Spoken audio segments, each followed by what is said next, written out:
મિર્ચી morning. દુનિયાનું એક પણ કામ એવું નથી જેનો તમારા રવિવાર પર હક છે.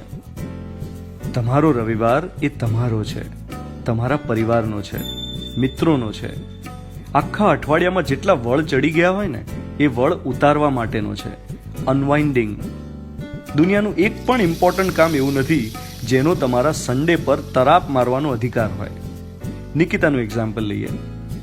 શનિવારે એનો બોસ ફ્લાઇટમાં પોતાના વતન જઈ રહેલો નવરો હતો, એટલે વગર વાઈફાઈની ફ્લાઇટમાં બેઠા બેઠા 13 ઈમેલ્સ ડ્રાફ્ટ કરી નાખ્યા.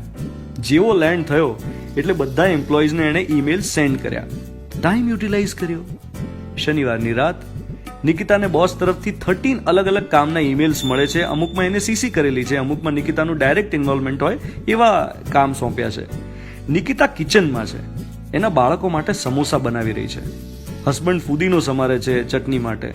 8 વર્ષનો દીકરો એણે આજે કેટલા પેપર પ્લેન્સ બનાવ્યા એની વાત કરી રહ્યો છે. કઈ પઝલ્સ કેવી રીતે સોલ્વ કરી એની વાત કરે છે. ને નિકિતાનું ધ્યાન શેમાં છે?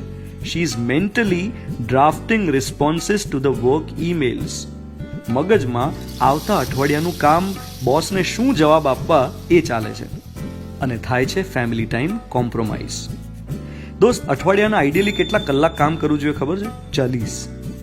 પણ આપણા ઇન્ડિયન્સના કેસમાં એ લગભગ 47 થી 50 કલાક જેટલું થઈ જાય છે per week. Is it weekend વર્ધી?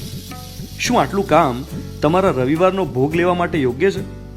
પ્રશ્ન એ થાય કે આમાં વર્ક લાઈફ બેલેન્સ કેવી રીતે ક્રિએટ કરવું. સૌથી પહેલું, ચોઇસ. બોસને રાત્રે 11 વાગે ઈમેલનો જવાબ આપવો is a choice that you make. સમય જતા તમે તમારા પરિવારજનોની પાસેથી પણ એક્સપેક્ટ કરવા લાગો છો કે એમણે સમજવું જોઈએ. તમારે કામ છે એમણે સમજવું જોઈએ. અરે જરા તો વિચારો, કોણે કોની પાસે એક્સપેક્ટ કરવાનું છે આમાં? ઠીક છે, વર્ષના અમુક ભાગમાં મંથલી ક્લોઝિંગ હોય તો લાઈફ પાર્ટનર સમજે પણ ખરા, પણ રોજ રોજ. બીજું, હા પાડીને ના પાડતા શીખવું પડે. સારી રીતે ના પાડવી હોય તો હા પાડીને ના પાડતા શીખવું પડે. જો તમે રેગ્યુલર ઓવરટાઈમનો ભોગ બનતા હો તો પછી રૂટ કોઝ સુધી જાઓ ને. કદાચ એમાં તમારો સ્વભાવ જવાબદાર હશે, કે પછી તમારી ટીમની ઇનેબિલિટી, ટીમમાં વર્ક ડિસ્ટ્રીબ્યુશન પ્રોપર નહીં હોય. Just because you can does not mean you should. તમે કરી શકો છો એનો મતલબ એ નહીં કે એકલા તમારે જ બધું કરવાનું હોય. આનો સરળ રસ્તો છે મી ટાઈમની પ્રાયોરિટી અને ટેક ફ્રી આવર્સ. દિવસમાં અમુક કલાક એવા હોવા જ જોઈએ જેમાં આપણે ફોન કે ગેજેટ ન યુઝ કરીએ. આ લોકડાઉને ઘણું બધું શીખવ્યું છે, એને ભૂલી ન જઈએ. ઊંઘતા પહેલા ઓફિસના ઈમેલ્સ જોવાની જરૂર પડતી હોય એવી નોકરી કરીને શું મેળવો છો ને શું ગુમાવો છો એની જરા બેલેન્સ શીટ બનાવી જોજો. You are listening to Mirchi. હું છું ધ્વનિત, તમારી સાથે. Good morning my dear.